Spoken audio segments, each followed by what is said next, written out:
Welcome to all students. Chapter 2 components of foods. भोजन के घटक। हमारे भोजन में कौन कौन से घटक होते हैं, इस चैप्टर में हम चर्चा करेंगे। In chapter first we made list of the food items that we eat. हम लोगों ने एक लिस्ट बनाई थी, जो भोजन हम खाते हैं उसकी एक लिस्ट बनाई थी। We also identified food items eaten in different parts of India and marked these on its map। हमने क्या किया था, फूड आइटम्स की पहचान की थी जो इंडिया के अलग अलग हिस्सों में खाए जाते हैं और उन्हें मानचित्र पर भी दर्शाया था। ये meal could consist of chapati, dal, brinjal curry. एक जो डाइट है, जो हम खाना खाते हैं उसमें रोटी होती हैं, ठीक है, दाल होती है और बैगन की सब्जी होती है, ठीक है, हो सकती है। अनदर में we rice, sambar and a vegetable preparation of ladies finger. और दूसरी एक डाइट इस प्रकार की हो सकती है कि उसमें राइस होंगे, चावल होंगे, ठीक है, चावल होंगे, सांबर होगी और भिंडी की सब्जी हो सकती है। Yet another meal could be appam, fish curry and vegetable. इसी प्रकार से एक और डाइट हमारे सामने हो सकती है अप्पम, यानी मछली अप्पम है, और फिश करी यानी मछली की सब्जी है और वेजिटेबल्स हैं, ठीक है, ये हो सकती है। ये तीन तरह की डाइट हमने देखी, ठीक है। अब एक एक्टिविटी फर्स्ट करते हैं। Activity first, our meals usually have at least one item made of some kind of grain. हमारी मील्स में यानी हमारे भोजन में एक आइटम ऐसा होता है जो अन्न का बना होता है। अदर आइटम्स कुड बी ए दाल और dish of meat and vegetables. दूसरा आइटम दाल हो सकता है, मीट हो सकता है या सब्जी हो सकती है कोई, ठीक है। It may also include items like curd, butter milk and pickles. इसके अलावा दही हो सकता है, बटर मिल्क हो सकता है और अचार हो सकता है। Some example of meals from different region are given in table 2.1। एक टेबल 2.1 दी गई है। आप देखेंगे कि some common meals of different region और स्टेट्स। भाई भारत बहुत बड़ा देश है और उसके अलग अलग राज्यों में जो भोजन खाया जाता है उसमें अलग अलग आइटम उपस्थित होते हैं। जैसे एग्जाम्पल के लिए पंजाब ले लें तो पंजाब में एक प्रसिद्ध है मक्के की रोटी और सरसों का साग। तो मक्के की रोटी, जो इसमें ग्रेन पड़ता है, आइटम ऑफ ग्रेन कौन सा, मक्का रोटी। वेजिटेबल्स, सरसों का साग, जो आपकी सरसों की पत्तियां होती हैं उनसे बनता है। ऐसी आइटम ऑफ दाल और मीट, तो राजमा वहाँ पे बहुत पसंद किया जाता है, जिसे इंग्लिश में किडनी बीन्स कहते हैं। और दूसरे में अदर्स में क्या हो सकता है, कर्ड यानी दही और घी हो सकता है। इसी प्रकार आंध्र प्रदेश में अगर हम भोजन देखें तो वहाँ हम देखेंगे कि वहाँ गेहूँ बहुत कम पैदा होता है, तो वहाँ चावल मिलेंगे आपको। ग्रेन्स में, अन्न में क्या मिलेंगे, राइस मिलेंगे। इसी प्रकार दाल में देखें तो तुअर की दाल वहाँ बहुत पैदा होती है, तो तुअर की दाल मिलेगी या रेशम, ठीक है। वेजिटेबल्स में इसी प्रकार कुंदरू की सब्ज़ी वहाँ बहुत चलती है, ठीक है। और दूसरी चीज़ों में बटर मिल्क हो सकता है, ठीक है, घी हो सकता है और अचार हो सकता है, ठीक है। तो इसी प्रकार से आपको जो चैप्टर 1 में आपने टेबल बनाई थी उस टेबल को आप देखें और वहाँ से कुछ फूड आइटम को यहाँ पर लिखें। जैसे टेबल इस हिसाब से बनी हुई है, इस हिसाब से आप आइटम को वहाँ से सेलेक्ट करें और यहाँ पर पेस्ट करें और रीजन लिखें। जैसे उत्तर प्रदेश में आप लिख सकते हैं यूपी में, कि यूपी में आइटम ऑफ ग्रेन क्या है, जो बीट हम खाते हैं, गेहूँ की रोटी खाते हैं तो बीट रोटी हो जाएगी। आइटम दाल हम किसकी, अरहर की दाल ले सकते हैं। अगर वेजिटेबल्स देखें तो यहाँ पर हम लोग बहुत सारी वेजिटेबल्स खाते हैं, परवल की सब्ज़ी खाते हैं, टिंडे की और भिंडी की सब्ज़ी खाते हैं, ये सारी सब्ज़ियाँ यहाँ लिख सकते हैं। और दूसरा यहाँ पर हम कर्ड है और पिकल्स हैं, ठीक है, सलाद में हम खाते हैं, तो वो सब आइटम्स यहाँ पर लिखे जा सकते हैं, ठीक है। तो इस प्रकार से आपकी एक टेबल तैयार होगी जो हमें ये बताएगी कि जो हमारा देश है उसमें खाने में कितनी विविधताएं हैं, कितनी जो है डाइवर्सिटी है, कि अलग अलग रीजन में अलग अलग भोजन होता है। ये इस आधार पर होता है कि उस देश की जलवायु, उस राज्य की जलवायु कैसी है। भाई जैसी जलवायु होगी वैसे ही वहाँ का जो पैदावार होगी, जो फसल होगी वैसी पैदावार होगी। जैसे पश्चिम बंगाल में हम देखें तो वहाँ जो है चावल बहुत पैदा होता है, तो वहाँ के लोग चावल बहुत खाते हैं। दूसरा, पश्चिम बंगाल में जो है ये मछली भात, बहुत मछली के साथ चावल खाने की प्रथा है, क्योंकि मछलियाँ वहाँ पे बहुत होती हैं। ठीक है, मछली जगह जगह पाली जाती हैं। तो इसी प्रकार से हम देखते हैं कि अलग अलग रीजन में अलग अलग सब्जियाँ, अलग अलग जो है फसलें पैदा होती हैं, उसके आधार पर उनका खान पान जो है होता है। तो आगे चलते हैं कि what do different food items contain. अलग अलग जो फूड आइटम्स हैं वो क्यों हैं। ठीक है भाई, जो भोजन हमने खाया वो इस तरह से, इसका वितरण क्यों है। मक्के की रोटी है, राजमा है, सरसों का साग है, इसलिए क्योंकि हमारी बॉडी के लिए इन सब की ज़रूरत है। वो हमारी जो बॉडी है उसमें अलग अलग जो कार्य हैं वो भोजन के विभिन्न जो है कंपोनेंट्स हैं उनके द्वारा होता है। ठीक है, अभी हम पढ़ेंगे उन इंग्रेडिएंट्स के बारे में, उन मटेरियल के बारे में, ठीक है, उनकी ज़रूरत के बारे में, तब हमें पता लगेगा कि जो हमारा भोजन है वो किस तरह से हमें मदद करता है। We know that each dish is usually made up of one or more ingredients. हम जानते हैं कि कोई भी डिश जो है एक या एक से अधिक इंग्रेडिएंट से मिलकर बनती है। जैसे हम राजमा की बात करें तो राजमा एक डिश है और उसमें जो है आपका एक से अधिक इंग्रेडिएंट्स लगते हैं। जैसे राजमा बनाने के लिए राजमा चाहिए, ठीक है, आलू चाहिए और मसाले चाहिए, ऑयल चाहिए। ठीक है, ये सब क्या है, इंग्रेडिएंट्स हैं जो भोजन बनाने के लिए हमें चाहिए।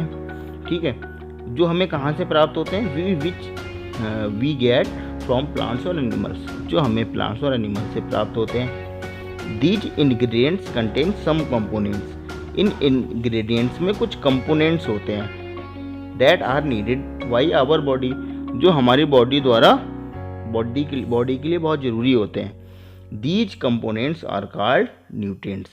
इन कंपोनेंट्स को न्यूट्रिएंट्स कहते हैं। आप समझे बात को।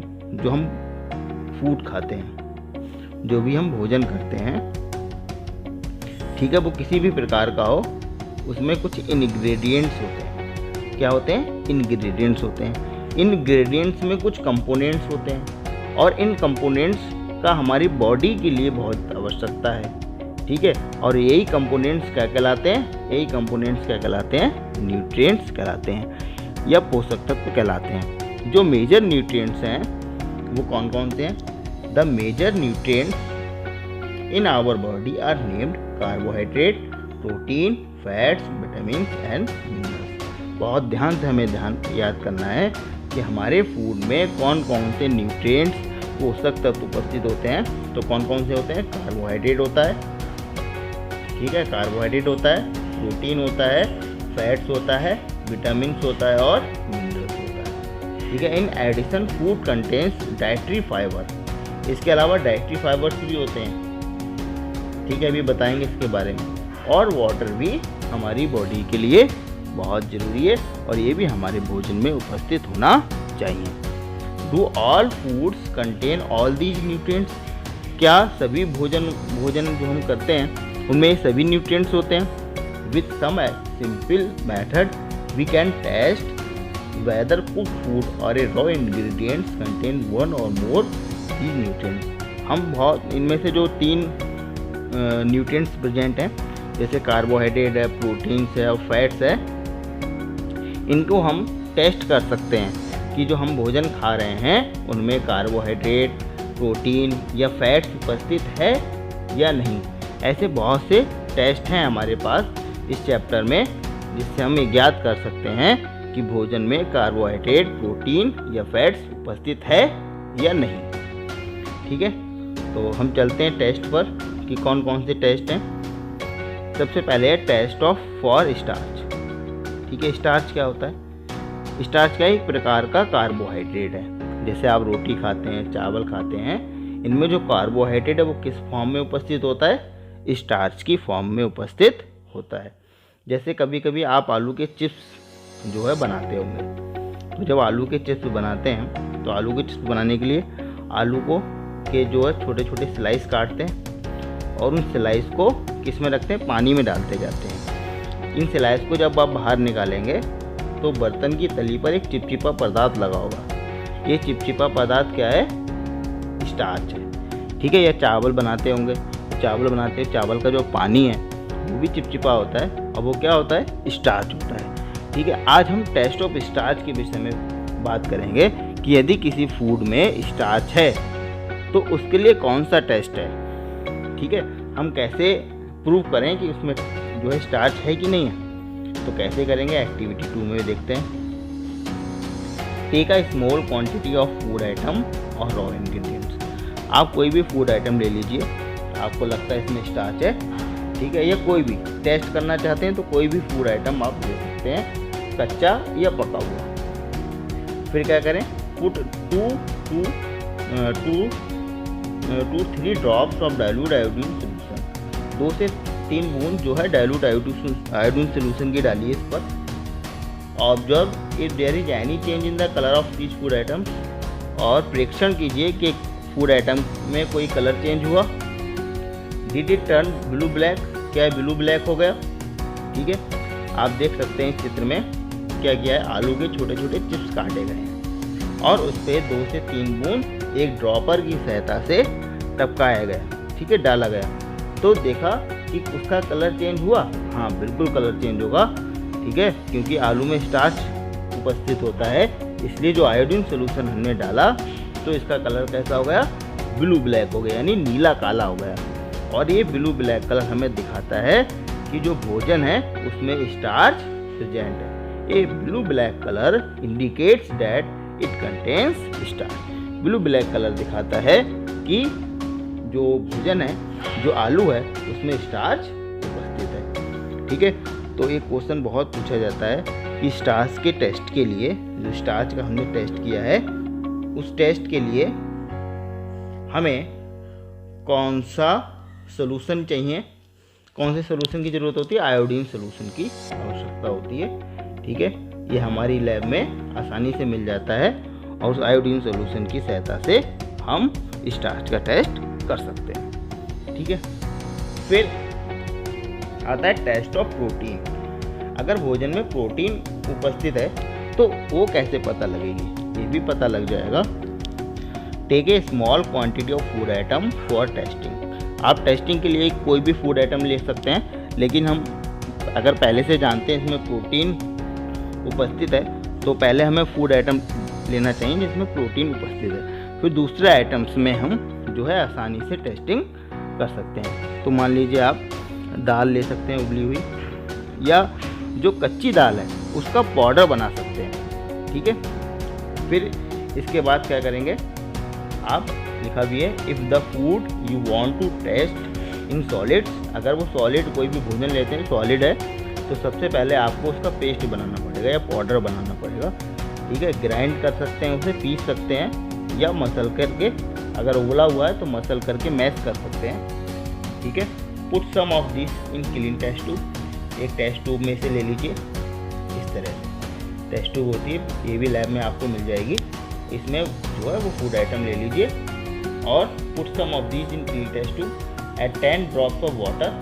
इसमें 10 बूंदे पानी की डालिए, 10 ड्रॉप्स वाटर डालिए। ठीक है, और इसे ठीक से हिलाइए ताकि ये जो फूड आपने डाला है वो सही से मिल जाए इसमें। ठीक है, now using A dropper add 2 drops of solution of copper sulphate. ठीक है, आप क्या करिए, कॉपर सल्फेट की कुछ बूंदे डालिए, कुछ बूंदे मतलब 2 ड्रॉप्स, 2 ड्रॉप्स जो है कॉपर सल्फेट की डालिए और 10 ड्रॉप्स जो है आप कास्टिक सोडा की डालिए। कास्टिक सोडा का सूत्र होता है NaOH। ठीक है, 10 बूंदे सोडियम हाइड्रोक्साइड की या कास्टिक सोडा की डालिए। तो प्रोटीन के टेस्ट करने के लिए 3 चीज़ें चाहिए आपको। एक टेस्ट ट्यूब चाहिए, उसमें आपने फूड आइटम लिया और 10 बूंदे पानी की डालिए और खूब तेज़ी से हिलाइए जिससे जो फूड आइटम है वो ठीक से मिक्स हो जाए। फिर 2 बूंद कॉपर सल्फेट की डालिए और 10 बूंदे सोडियम हाइड्रोक्साइड की या कास्टिक सोडा की डालिए। ये दोनों चीज़ें आपको लैब में मिल जाएंगी। ठीक है, तो अब ये जो है, अब देखेंगे हम कि इसमें कोई कलर चेंज हुआ कि नहीं हुआ। ठीक है, तो जब ये सब आप करेंगे तो उसका जो कलर है वो कैसा हो जाएगा। ठीक है, did the contents of the test tube turn violet, क्या जो कंटेंट जो सामग्री उसमें टेस्ट ट्यूब में प्रेजेंट है क्या वो वॉयलेट हो गई। ये violet colour indicates presence of proteins in the food items. ठीक है, आपने जितना ये सब कार्य किया टेस्ट ट्यूब में, जो चीज़ें डाली उनसे कलर कैसा हो गया, वॉयलेट यानी बैंगनी कलर हो गया। और ये बैंगनी कलर दिखाता है कि भोजन में प्रोटीन उपस्थित है। ठीक है, अपने ऑब्जर्वेशन को इस टेबल में लिख सकते हैं। ठीक है, जैसे ये टेबल बनी हुई है, हम इसी ऑब्जर्वेशन में लिखेंगे। जैसे हमने पोटैटो में जो है स्टार्च का परीक्षण किया तो हमने देखा कि स्टार्च प्रेजेंट है। प्रोटीन के साथ भी, प्रोटीन के टेस्ट के लिए हम प्रोटीन का टेस्ट करेंगे वही पोटैटो के साथ, और फैट का भी टेस्ट करेंगे। तो देखेंगे इस तरह से कि अलग अलग फूड आइटम्स में जो है स्टार्च, प्रोटीन या फैट उपस्थित है या नहीं है। तो दो टेस्ट हमने पढ़े, एक स्टार्च का पढ़ा और एक प्रोटीन का। आइए हम फैट का टेस्ट पढ़ते हैं कि यदि किसी चीज़ में या कोई पदार्थ है, कोई भोजन है, उसमें अगर फैट उपस्थित है तो कैसे पता करेंगे। तो क्या आप कीजिए, ये बहुत आसान है। Take a small quantity of food item. आप जो है ये पहले देख लीजिए कि उसमें फूड आइटम है उसमें फैट उपस्थित है कि नहीं है। तो क्या करें, थोड़ा क्वांटिटी में फूड लीजिए और wrap it in a piece of paper and crush it. और एक पेपर लीजिए, अपना जो कॉपी का पेज है वो भी ले सकते हैं या सादा कागज़ को ही ले सकते हैं। तो उसमें फूड आइटम रखिए और इसे यहाँ पर क्रश कीजिए। ठीक है, यानी इसे तोड़िए इसको, और तोड़ करके बिल्कुल चूर्ण बना लीजिए और चूर्ण करके इसे लपेट दीजिए। तो क्या देखेंगे, ठीक है, क्या देखते हैं, it carefully. Does it have any oily patches, क्या इस पर कोई तेल के आपको धब्बे दिखाई देते हैं। Hold the paper against light, या आप लाइट के सामने जब इस पेपर को लेके जाते हैं तो आपको जो है धब्बे दिखाई देते हैं तेल के। ये जो धब्बे ऑयली पैचेस दिखाई देते हैं, an oily patches on paper shows that the food items contains fat. जो ऑयली पैचेस होते हैं इनसे हमें पता लगता है कि फूड आइटम्स में फैट उपस्थित है। ठीक है, तो क्या करना है, बहुत सिंपल टेस्ट है। एक कागज़ लेना है, उस पर कोई फूड आइटम लेना है और उस फूड आइटम को उसी कागज़ पर क्रश करना है और उस कागज़ पर लपेटना है। ठीक है, फिर देखना है उस पेपर पर क्या आपको तेल के धब्बे दिखाई देते हैं। यदि तेल के धब्बे दिखाई देते हैं तब उस फूड आइटम में फैट उपस्थित है। कभी कभी क्या होता है कि कुछ फूड आइटम्स होते हैं उसमें जल उपस्थित होता है। ठीक है, तो जब आप उसे क्रश करेंगे तो जल जो है कागज़ पर आ जाएगा, तो थोड़ी देर की लगेगा कि हो सकता है उसमें फैट उपस्थित हो, लेकिन आप देखेंगे कि जो जल है यानी जो वाटर है वो कागज़ को थोड़ी देर के लिए गीला कर देगा। लेकिन जब आप उसे धूप में सुखा लेंगे तो क्या हुआ, वाटर सूख जाएगा, तब उस पर कोई भी ऑयली पैचेस दिखाई नहीं देंगे। ठीक है, इसलिए हमें जो है पूरा टेस्ट करना चाहिए और देखना चाहिए कि वो ऑयली पैचेस परमानेंट हैं या कुछ समय बाद गायब हो गए। अगर कुछ समय बाद गायब हो गए तो फूड आइटम्स में ऑयल प्रेजेंट नहीं है, फैट प्रेजेंट नहीं है, बल्कि उसमें जल उपस्थित था। ठीक है, तो आज हमने जो है 3 टेस्ट पढ़े। एक टेस्ट पढ़ा test of starch, test of protein और टेस्ट ऑफ फैट। इन तीनों टेस्ट को जो है हमने इन फूड आइटम्स पे किया है। ठीक है, पोटैटो पे किया, मिल्क पर किया, ग्राउंडनट पर किया, uncooked powder rice, cooked rice यानी पके हुए चावल, अनपके चावल, कोकोनट पर किया जो सूखा हुआ कोकोनट है, अनकुक्ड तुअर दाल, तुअर की दाल पर किया या अरहर की दाल ले सकते हैं, आपके मिल सकती है, कुक्ड दाल पर किया। ए स्लाइस ऑफ एनी वेजिटेबल्स की एक स्लाइस पर किया, ए स्लाइस ऑफ फ्रूट्स कोई फल की एक स्लाइस पर किया और उबले हुए अंडों पर किया। ठीक है, उसका जो वाइट पोर्शन है उस पर किया। तो हम देखेंगे कि कुछ आइटम्स ऐसे होंगे कुछ आइटम्स ऐसे होंगे जिनमें केवल एक सिंगल आइटम प्रेजेंट होगा, केवल स्टार्च प्रेजेंट होगी, या केवल प्रोटीन प्रेजेंट होगी, या केवल फैट उपस्थित होगी। लेकिन कुछ आइटम ऐसे होंगे जिनमें स्टार्च भी होगी, प्रोटीन भी होगी, फैट होगी। एक ऐसा आइटम है जैसे मिल्क है, इसमें सभी उपस्थित होंगे, स्टार्च भी होगी, प्रोटीन भी होगी और फैट भी होगी। इसी प्रकार से हम एक फूड आइटम और देख सकते हैं, जैसे वेजिटेबल्स और फ्रूट्स लेंगे, इसमें स्टार्च और प्रोटीन बहुत कम होगी, ठीक है, हो सकता है टेस्ट में नेगेटिव आए, लेकिन और फैट भी नहीं होगी, इन तीनों में से कोई भी नहीं होगा, ना स्टार्च, ना फैट और ना प्रोटीन। लेकिन इनमें दूसरे जो न्यूट्रिएंट्स हैं वो प्रेजेंट होंगे। वो न्यूट्रिएंट्स कौन कौन से हैं? वो न्यूट्रिएंट्स होंगे विटामिन और मिनरल्स, ठीक है, ये उपस्थित होंगे, विटामिन और मिनरल्स उपस्थित होंगे, ठीक है। इनके विषय में हम और आगे डिटेल में पढ़ेंगे, ठीक है। तो हम 3 टेस्ट के बारे में पढ़ा और दूसरे जो विटामिन मिनरल्स हैं इनके विषय में आगे पढ़ेंगे। और इसी के साथ हम जो प्रोटीन है, कार्बोहाइड्रेट है, स्टार्च है, इसके विषय में भी और आगे पढ़ेंगे कि इनका हमारी बॉडी में क्या क्या फंक्शन है, वो कैसे कार्य करते हैं, ठीक है। तब तक के लिए धन्यवाद।